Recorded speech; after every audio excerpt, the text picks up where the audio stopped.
Estimados alumnos, en el siguiente problema les pretendo mostrar cómo ocupar las propiedades de los cuadriláteros cíclicos para probar el paralelismo entre dos segmentos bien particulares. Mire usted, partimos de un triángulo ABC cualquiera, al cual trazamos las tres alturas que usted ve ahí con segmentos azules. Estas tres alturas claramente se cortan en este punto que estoy llamando H y que es el ortocentro de nuestro triángulo. Consecuentemente, marcamos el punto M, que va a ser el punto medio del segmento CP, y lo conectamos con el punto A mediante esa línea en rojo.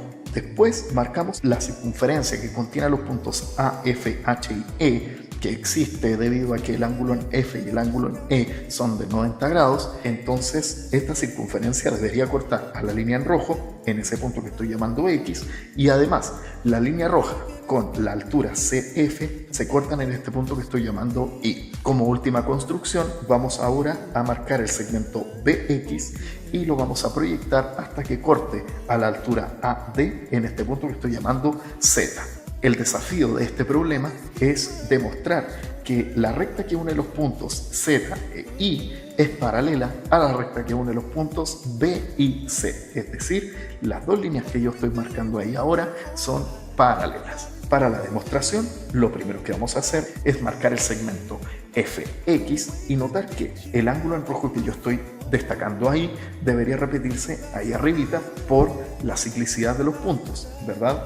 Son ambos ángulos inscritos a la misma circunferencia y que llegan al mismo ángulo. Y por la existencia de la circunferencia que yo estoy mostrando a continuación, que de hecho existe debido a que el ángulo en F y el ángulo en D miden 90 grados cada uno, entonces este ángulo en rojo, el ángulo que está en H, debería también repetirse en el ángulo que está en B, por la suplementariedad de los ángulos en B y en H del cuadrilátero FBDH, ¿verdad? Entonces, esto nos muestra que de hecho el cuadrilátero FBMX también es un cíclico, pues el ángulo en B y el ángulo en X también son suplementarios debido a la igualdad que usted está viendo en la figura. Ahora bien, si nosotros marcamos el segmento FM, notaremos de que es una transversal de gravedad en el triángulo rectángulo CFB y que llega a la hipotenusa.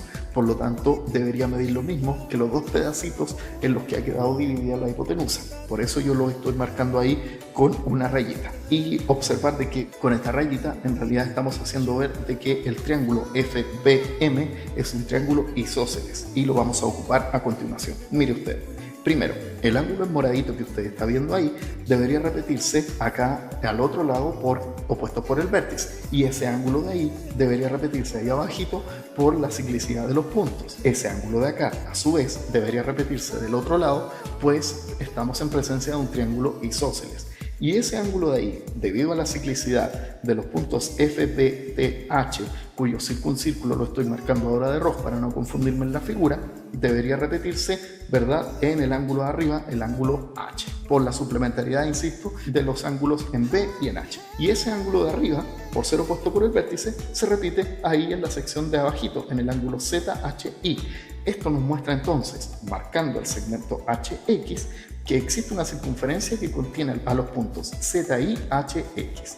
Y esta circunferencia yo la estoy marcando ahí en verdecito. Entonces ahora, para continuar con la solución, notemos de que si yo simplifico el diagrama y muestro solamente el triángulo APD y los círculos que usted está viendo ahí, el círculo que pasa por AFH y el círculo que pasa por FB y M, entonces debería ocurrir de que, gracias al teorema de Miquel, los puntos H, X, M y D también deberían ser cíclicos. Por eso existe ahí esa circunferencia que yo estoy marcando con amarillo oscuro. Ahora bien, si yo vuelvo a simplificar el diagrama utilizando solamente la configuración que usted está viendo a continuación, es decir, las dos últimas circunferencias que hemos descubierto y la línea AM y AD, notaremos que estamos en presencia de un problema que ya hemos resuelto en clases, en el cual ya hemos visto que efectivamente cuando estamos con esta configuración los segmentos ZI y DM